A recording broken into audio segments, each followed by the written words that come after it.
Before we get started today, I want you to think of someone, not a family member, not your best friend. Think of someone you know, maybe someone from church, a neighbor, someone you see just now and then. Can you picture their face? Can you picture where you usually see them? Now, what's their name? Did it come to you immediately, or did your brain do that little dance? I know them. I know them. Why can't I think of their name? If you ever had that happen, you're in very good company. In fact, I think almost everyone watching has experienced this. And if you're anything like me, the first thought that pops into my mind isn't, well, that's interesting. It's more like, oh no, is something wrong with my memory? All right, so today I want to replace that fear with understanding, because what feels like a memory problem is often something much more fascinating. Scientists has a name for it. It's called the tip of the tongue phenomenon. And by the end of this video, I hope you'll understand why it happens, why it becomes more common as we get older, and why, in most cases, it's actually a sign that your brain still has the information. You just can't reach it at that moment when you want it. Hello, everybody, and welcome to Thrive Bright Minds. I'm Penny Brown, and for more than 20 years, I've worked with older adults, helping them stay mentally active, engaged, and confident. And one thing I've learned is that many of the changes we notice as we get older can sound frightening until we understand what's really happening. That's what this channel is all about. We replace worry with understanding. So today, let's solve one of the most common mysteries of the aging brain. Why can we remember that someone owns a blue Honda, has 3 grandchildren, makes the best potato salad at every church picnic, and yet we can't remember their name? To answer that question, I would like you to meet someone. Well, okay, we're going to call her Betty. And it's Saturday morning. Betty's at her neighborhood grocery store, and she's pushing her cart down the bread aisle, trying to decide between wheat and sourdough. Nothing unusual, just another ordinary day. Then she hears someone behind her. Betty! Betty! She turns around. Oh, hello! Standing there is a woman she's known for nearly 15 years. They've played cards together. They sat next to each other at church. They've gone out for lunch more times than Betty can count. Betty knows this woman loves gardening. She knows she has 3 grandchildren. She knows she drives a blue Honda. She knows she makes the most incredible potato salad for every church picnic. In fact, Betty is pretty sure she even knows where this woman lives. Then the woman smiles and says, "Oh, Betty, have you met my daughter?" And Betty smiles, but inside, everything changes. Oh no, I know her. Of course I know her. We've known each other for years. Come on, brain. Her name starts with nothing. She can almost feel the name. It's so close, almost like it's sitting just behind a closed door. She reaches for it and it slips away. Meanwhile, the conversation keeps going. The woman is talking. The daughter is smiling. Betty is smiling too, at least on the outside. On the inside, Betty's running a marathon. Please don't ask me to introduce you. Maybe someone else will say your name. Come on. This is ridiculous. She laughs to buy herself a little time. Oh my goodness. Don't tell me. I know it. It'll come to me. Now, has that ever happened to you? I think we've all been Betty. We've all smiled on the outside while our brains were frantically surging on the inside. Now, let's just freeze Betty right now, because this is where the story does get fascinating. Imagine we could press a giant pause button. Beep. Everything in the grocery store stops. The shopping carts stop rolling. The cashier freezes. The music's over. The loudspeaker stops. Even Betty is standing perfectly still now. Now let's step inside her brain. Here's the first thing I want you to know. Betty has not forgotten this woman. If she had truly forgotten her, she wouldn't recognize her face. She wouldn't remember the card games. She wouldn't remember the church picnics. She wouldn't remember the blue Honda. She wouldn't remember the 3 grandchildren. Now, all these memories are working perfectly. So, what has happened? The problem isn't that the memory disappeared. The problem is that one tiny piece of the memory, the woman's name, is temporarily out of reach. Neuroscientists call this retrieval failure. Notice they don't call it memory failure. That's an important difference. Think about your computer for a moment. Have you ever known you have saved a document, but you couldn't remember what folder you put it in? The document wasn't gone. You just couldn't find it right away. Now, your brain works in a surprisingly similar way. The memory is still there. The pathway leading to it is temporarily blocked. And here's something even more encouraging. If the name eventually pops into Betty's mind 10 minutes later, or while she's driving home, or while she's brushing her teeth that night, that tells us the memory was never lost. Her brain simply needed a little more time to find it. And believe it or not, that's actually a very healthy sign. Phew. All right, in the next part of our story, we're going to discover why names are so much harder for the brain to retrieve than almost anything else, and why the harder Betty tries to remember, the harder it becomes. So let's go back and let's press that play button.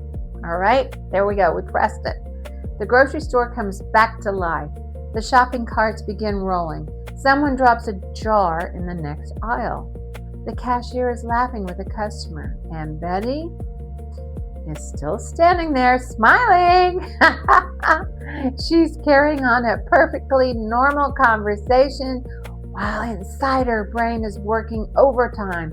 Come on, it's got to be there somewhere. Why can't I remember it? If you've ever asked yourself that question, you're about to discover something fascinating. Here's something that surprised neuroscientists for years. Your brain doesn't treat names the same way it treats everything else. Let me show you what I mean. If I say the word apple, what immediately pops into your mind?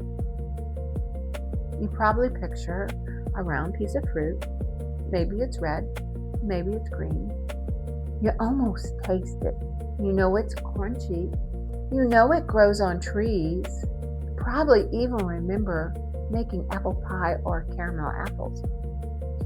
One simple word, and your brain lights up with dozens of connections. Now let's try another one. The word is Susan. What picture came into your mind? Probably nothing, because names are different. A name doesn't tell us what something is. It doesn't describe what it does. It's simply a label. Scientists believe names have fewer built-in connections than most other words. Think of it like Velcro, you know, that sticky stuff. The word apple sticks to hundreds of tiny little hooks. Color, taste, shape, recipes, trees, autumn, family memories. But the name Susan, has very little Velcro. Unless your brain quickly connects it to the right person, the label just simply doesn't stick as easily. That's one reason proper names are among the hardest things for our brains to retrieve. So if you've ever thought, I can remember everything about that person except their name, congratulations, you're completely normal. In fact, that's exactly what Betty's experiencing. Now let's freeze Betty one more time. Inside her brain, millions of nerve cells are communicating, boop, boop, boop, going back and forth. Different parts of the brain already know this woman. One network recognizes her face. Another recognizes the church. Another remembers the card games. Another remembers the potato salad. Everything is firing beautifully except for one pathway, the one leading to Susan. It's almost like every road leads to the neighborhood, but one street sign has fallen down. The house is still there. The brain simply hasn't found the last turn yet. Now, here's where things get almost funny. Has this ever happened? Instead of remembering the right name, your brain gives you the wrong one. You look at your granddaughter and you call her your daughter. You call your son your brother. Or maybe you call the dog by your husband's name. I've done things like that. My guess is you have too. Scientists call these competing retrievals. I like to call it the ugly sister effect. And here's why. Think back to the story of Cinderella. Every time Cinderella tries to get to the front door, one of her sisters steps in front of her, and that's exactly what's happening in your brain. The correct name is trying to come forward, but another name, one that's stored nearby, keeps jumping in the line. Now here's the encouraging part. The fact that another name pops into your mind tells us something important. Your brain isn't searching in the wrong city, it's searching in the right neighborhood. It simply knocked on the wrong house first. I don't know about you, but I find that strangely comforting. Okay, let's back up. Let's go back to Betty. Now, let's see what's happened. The conversation finally comes to an end. Betty says goodbye. She pushes her cart through the parking lot. She's still a little frustrated. How could I forget her name? She loads the groceries into the trunk, puts the shopping cart away, and gets into the driver's seat, buckles her seatbelt, and starts the car. Now she's thinking about something completely different. Do I have enough chicken for dinner? She pulls out the parking space, then out of absolutely nowhere, she practically shouts, "Susan!" All alone in the car. She starts laughing. Well, that would have been helpful about 10 minutes ago. Have you ever done that? Maybe not in a grocery store parking lot, but somewhere the answer suddenly arrived long after you needed it. Why? Did your brain suddenly wake up? No. Something much more interesting happened. Now, here's one of my favorite discoveries in neuroscience. Your brain often keeps working even after you stop trying. While Betty was concentrating, come on, think, another part of her brain was becoming overloaded. The harder she pushed, the more stressed she became. And stress, it's not a great environment for finding names. But once she started thinking about dinner, her brain relaxed. The pressure disappeared without all that mental noise. The correct pathway finally connected. Scientists call this the incubation effect. Your conscious mind stops searching, but your brain quietly keeps working in the background. It's a little like having a librarian who says, I can't find that book right now. Let me keep looking while you go do something else. A few minutes later, the librarian walks over smiling and says, Hey, I found it. Now, your brain does that more often than you realize. So the next time a name suddenly pops into your head while you're folding laundry, walking a dog, or taking a shower, don't think your brain is playing tricks on you. Smile. Because that's your remarkable brain quietly finishing a search it never gave up on. And here's something that may surprise you even more. The harder you try to remember a name, the harder you can actually make it. In the next part of our story, I'll show you why that happens. And more importantly, I'll share 5 simple science-backed strategies that can help your brain find those missing names much faster. So, what can Betty do the next time this happens? More importantly, what can we do? The good news is that researchers have discovered several simple strategies can actually help your brain retrieve names more efficiently. None of them are magic, but together they can make a real difference. Strategy 1, stop panicking. This one might be the hardest one, but it's also the most important. The moment Betty thought, oh no, I'm losing my memory, her stress level shot up. And when stress goes up, retrieval often goes down. Think of your brain like a crowded room. If everyone starts shouting at once, it's hard to hear the one voice you're looking for. That's what stress does. So the next time you can't remember a name, try saying something different to yourself. Instead of, what's wrong with me? Say, my brain is searching. Those 3 words can change everything. They replace fear with patience, and patience gives your brain room to work. So my brain is searching. That's what you need to say. Strategy number 2, don't force the name. Instead, think about everything else. Where did you meet the person? Church, work, your neighborhood? Who were they with? What color is their house? What hobbies do they enjoy?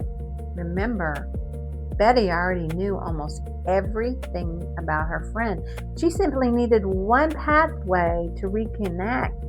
Sometimes remembering the surrounding details helps your brain find the missing label. Strategy number 3, give your brain a hint. Scientists call these retrieval cues.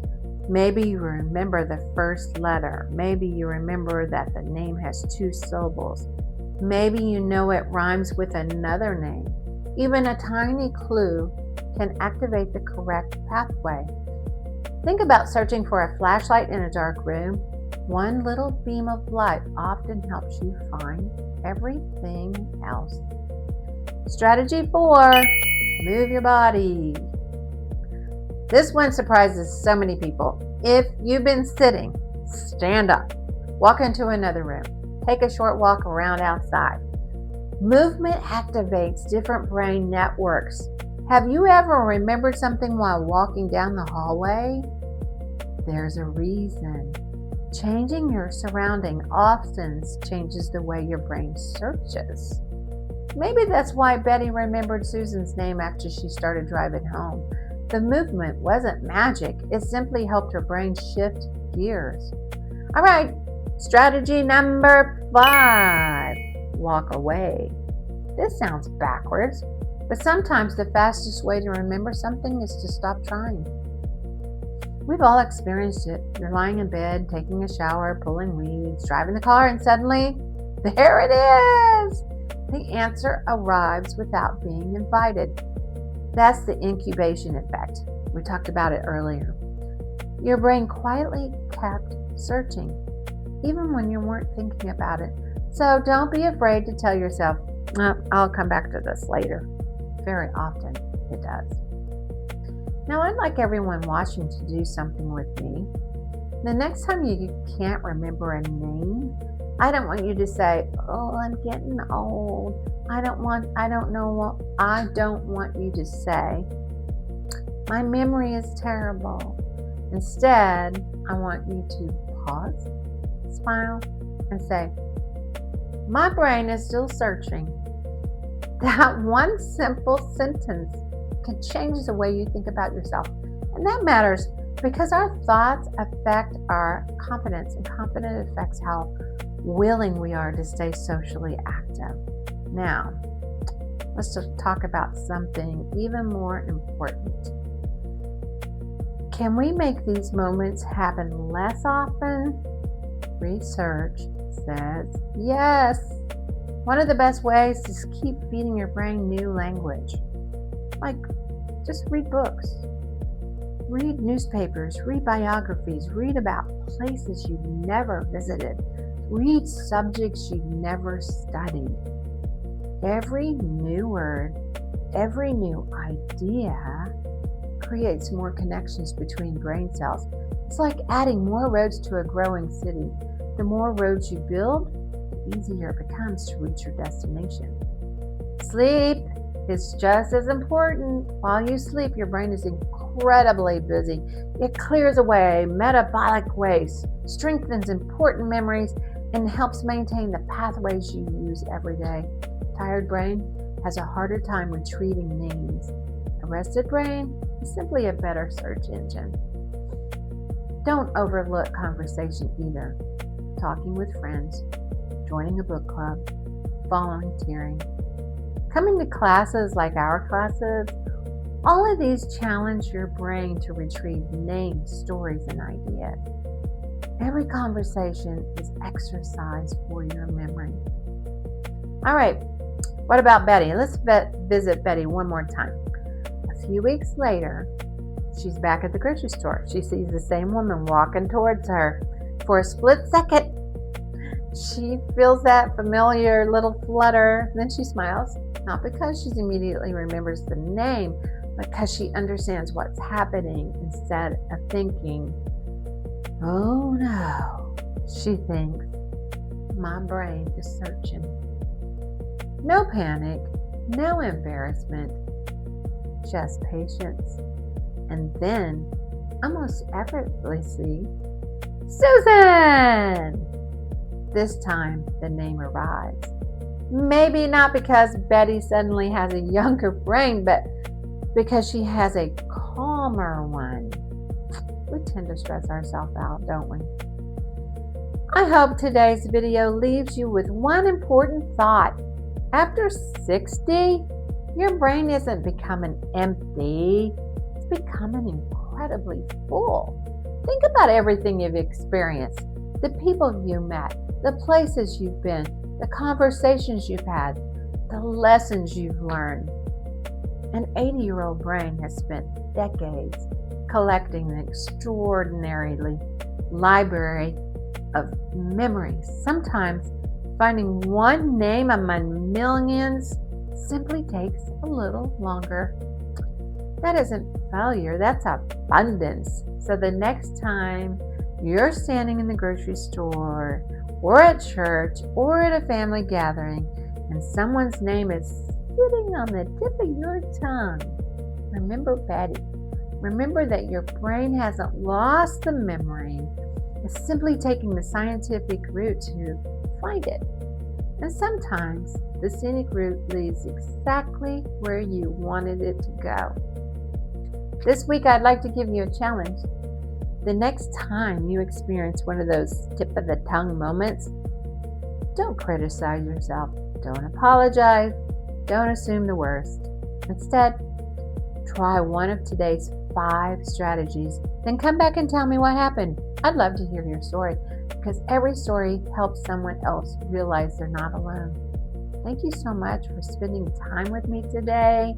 And if you enjoyed this video, please give it a thumbs up and share it with someone who's ever worried about forgetting names. And if you're new to Thrive Right Minds, I would love to have you join our community by subscribing and just on subscribing, just hit that little button there. Here we believe that understanding the brain is one of the best ways to care for it, because here at Thrive Bright Minds, we replace worry with understanding. And always remember this: you are not expired. You are evolving. All right. Thanks for hanging with me. I'll see you next time. Bye.